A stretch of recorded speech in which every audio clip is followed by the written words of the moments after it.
പപ്പ 350 എന്നതായിരുന്നു കപ്പലിന്റെ പേര്. ക്യാപ്റ്റൻ ഉൾപ്പെടെ 80 പേരാണ് അതിലുണ്ടായിരുന്നത്.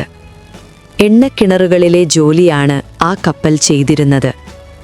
തീരത്തുനിന്നും ഏതാണ്ട് 150 കിലോമീറ്റർ ദൂരത്തിലാണ് അന്ന് ആ കപ്പൽ സഞ്ചരിച്ചത്.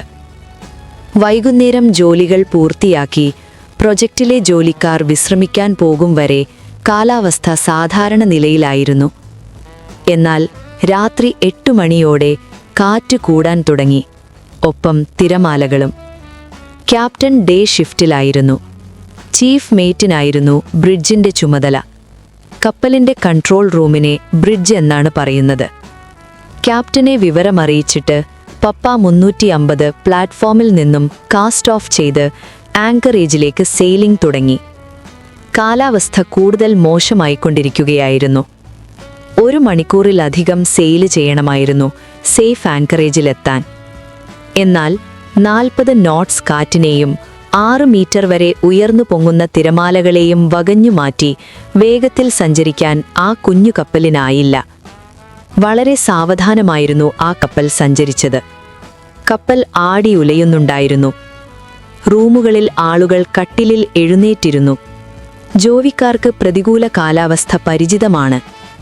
അവർക്ക് ആദ്യമത് അസ്വാഭാവികമായി തോന്നിയില്ല.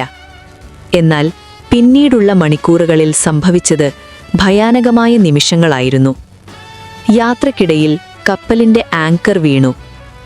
ഭയങ്കര തിരമാലകൾ ഉയരുന്നതിനിടയിൽ ആങ്കർ വീണാൽ കപ്പൽ തകരും. അപായ സൈറൺ മുഴങ്ങി. എല്ലാവരും ലൈഫ് ജാക്കറ്റുമെടുത്ത് മെയിൻ ഡെക്കിലേക്ക് ഓടി. കപ്പലിൽ വെള്ളം കയറി തുടങ്ങി. എഞ്ചിൻ റൂമിൽ നിന്നും വിവരമെത്തി. പ്രൊജക്റ്റിലെ കുറച്ച് ഇലക്ട്രീഷ്യന്മാർ ചേർന്ന് ഒരു പമ്പ് ഓൺ ചെയ്ത് കയറിയ വെള്ളം പുറത്തേക്ക് പമ്പ് ചെയ്ത് കളയാൻ തുടങ്ങി. എമർജൻസി സഹായത്തിനായി ക്യാപ്റ്റൻ അടുത്ത കപ്പലുകളിലേക്ക് മെസ്സേജ് അയച്ചുകൊണ്ടേയിരുന്നു. എന്നാൽ കടൽ കൂടുതലായതിനാൽ ആർക്കും പപ്പ 350നെ അപ്രോച്ച് ചെയ്യാനായില്ല.